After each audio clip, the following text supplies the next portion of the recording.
The Epic of Gilgamesh is an ancient Sumerian story dating back to 2150 BC.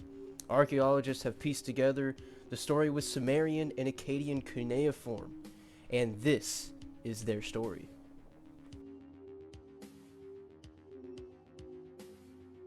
A wise king of Uruk, two-thirds god and one-third mortal, who tended the land of his city as a shepherd to his people.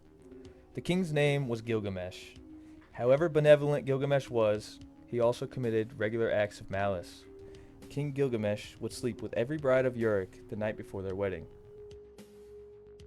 Through the prayers of Gilgamesh's people, they prayed to the goddess Aruru and created Enkidu, part beast and part man, to challenge Gilgamesh's unfair treatment of his people. Initially, Enkidu was a beast living among the wild animals outside the city gates.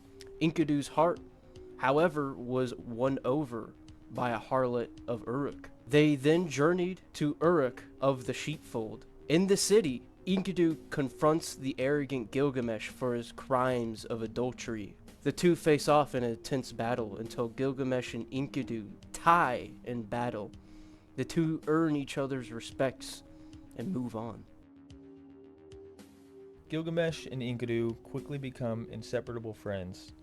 The two travel to the pine forest where they encounter the wrath of Humbaba, the guardian of the forest whose shout is a weapon that floods. After Gilgamesh slayed Humbaba at the neck and Enkidu his heart, the two journeyed triumphantly back to Uruk. Back in the city, the goddess Ishtar proposes marriage to Gilgamesh. He swiftly declines her offer. In a spur of rage, Ishtar sends the Bull of Heaven to kill the duo. With the aid of Enkidu, Gilgamesh successfully slayed the Bull of Heaven. Because Enkidu helped Gilgamesh kill the bull, the gods decided that Enkidu must die. After Enkidu dies from the sickness struck onto him, Gilgamesh wept with grief for the loss of his friend.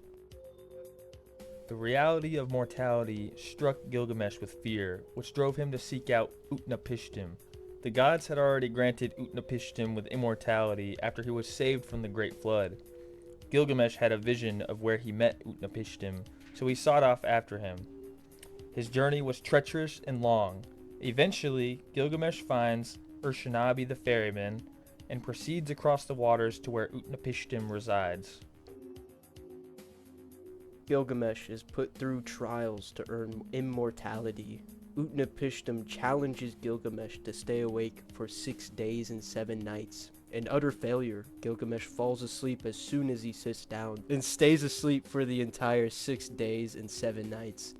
The wife of Utnapishtim feels pity for King Gilgamesh and convinces her husband to have mercy on him. Gilgamesh is woken up from the touch of Utnapishtim. He is then given another opportunity to gain his immortality. Utnapishtim tells Gilgamesh about a plant that is hidden underwater which restores youth. Gilgamesh travels through the gates once more and makes it to the lake where he ties stones to his feet to walk underwater and ultimately find the plant of youth. Misfortune overtook Gilgamesh as he was traveling back to Uruk. He decides to wash off in a pool of water, only for a snake to catch the scent of the flower he had gained. As Gilgamesh is washing, the snake eats the flower and slithers off before Gilgamesh can do a thing. Gilgamesh was defeated. He headed back to the kingdom Uruk with the help of Urshanabi. Gilgamesh cried and wept, for his journey was rough and he had not gained what he was looking for.